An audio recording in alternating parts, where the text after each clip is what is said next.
ஆமாம், ஏன்னா இன்றைக்கி வந்து ஊருக்கு வந்திருக்காங்க. ஏன்னா அலையன்ஸ் மட்டும் இல்லை, இந்த தேர்தல் எப்படி நடத்தணுன்றதுக்காக கலந்துரையாடலுக்காக வந்திருக்காங்க. எவ்ரிபடி எல்லோரும் வந்து அவங்கள பார்த்து சந்தித்து பேசி என்னை வந்து ஒரு 4 மணிக்கு வர சொன்னாங்க. 4 மணிக்கு வந்தேன். நான் கண்டெஸ்ட் பண்ணுறது அவங்க எதுக்காக வந்திருக்காங்க என்னென்னு கேட்டாங்க. அந்த முதல்ல பதில் சொல்லிடுறேன். அதில் ஜென்ரலாக என்ன நடக்குது, பேசிக்காக வந்து கருத்துக்களை வந்து கேட்டு தெரிஞ்சுக்கிட்டாங்க. இந்த கருத்தை வச்சு எப்படி மையப்படுத்தி எப்படி மூவ் பண்ணுறது, தேர்தல் எப்படி நம்ம சந்திக்கணும், எப்படி ஒற்றுமையாக சந்திக்கணுன்ற பற்றி கலந்து பேசுகிறாங்க. அதான் நடந்தது. இன்றைக்குமே வந்து அமைச்சர் வந்து ஏன்னா பல வருஷத்துக்கு முன்னாடி தெரியும். அதனால் வந்து ஜென்ரலாக என்கிட்ட கேட்டுட்டு இருந்தேன், ஒப்பீனியன் என்ன நடக்குது, எப்படி பண்ணலாம், எப்படி கொண்டு போனால் நம்ம வந்து இந்த தேர்தல் வெற்றி பெறதுக்கான வாய்ப்பு, அதை பற்றி எல்லாத்தையும் கலந்து பேசிகிட்டு இருந்தோம். இல்லை, அதை பற்றிலாம் பேசுகிறாங்க, நேரம் கிடைக்கல. ஏன்னா அவங்க அர்ஜென்ட்டாக வந்து கவர்னரை பார்த்து கிளம்புறாங்க.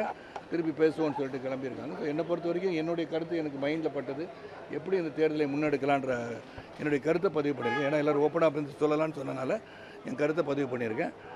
சந்தோஷமாக இருந்துச்சு. எல்லோரும் இருந்தாங்க. முருகன்ஜி, அமைச்சர் முருகன்ஜி இருந்தாங்க, சுதாகர் ரெட்டி அவர்களும், அரவிந்த் மேனன் அவர்களும், அனதர் மினிஸ்டர் இருந்தாங்க. எல்லோரும் தான் பேசுவோம்.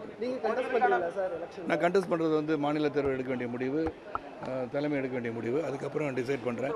ஏன்னா நான் வந்து என்னோடய விருப்பம் வந்து இந்த முறை பாரதிய ஜனதா கட்சியின் உறுப்பினர்கள் அதிகமாக சட்டமன்றத்துக்கு செல்லுன்ற எண்ணத்தில் நான் இருக்கேன். அதனால் தொடர்ந்து வந்து இந்த கட்சிக்காக உழைத்து நிறைய சட்டமன்ற உறுப்பினர் உருவாக்க தான் என்னுடைய கடமை. நான் போய் சட்டமன்றத்தை உட்காரன்ற ஆசை என்பது என்னிடம் இல்லை. ஏன்னா நான் ஏற்கனவே பாராளுமன்றம் இருந்துட்டேன், சட்டமன்றத்தில் இருந்துட்டேன்.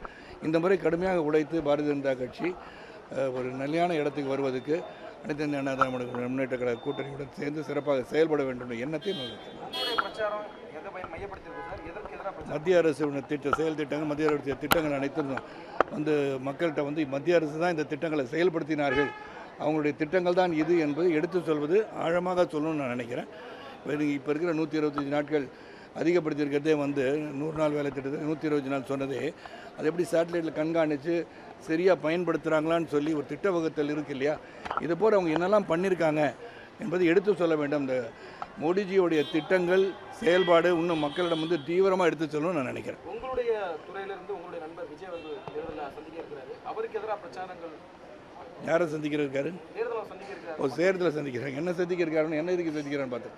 இந்த தேர்தல் சந்திக்கிறாங்க. இந்த தேர்தலுக்கு வந்து அரசியலுக்கு வந்து எல்லோரும் வரணும்னு நினைக்கிறோம் தான் நான். ஸோ விஜய் வந்திருக்காங்கன்னா அவருக்கு அன்றைக்கி வாழ்த்துக்கள் என்றைக்கோ சொல்லிட்டேன், வந்த இன்றைக்கி. ஏன்னா என்றைக்குமே ஒரு கொள்கை என்ன, அடிப்படை என்ன, வாட் ஆர் த பாலிசிஸ்ன்னு பேசணும். வித்தவுட் பாலிசி பர்சனல் அட்டாக்ஸ் வந்து is not going to fetch anything. அதான் என்னுடைய கருத்து. ஸோ போக போக தெரியும். அது அவர் சொல்லுவாருங்க. அவர் அரசியல் கட்சியாகவே நான் வந்து அவர் எடுத்துக்கிறது இல்லை. First of all, he has not proved himself to be a political party.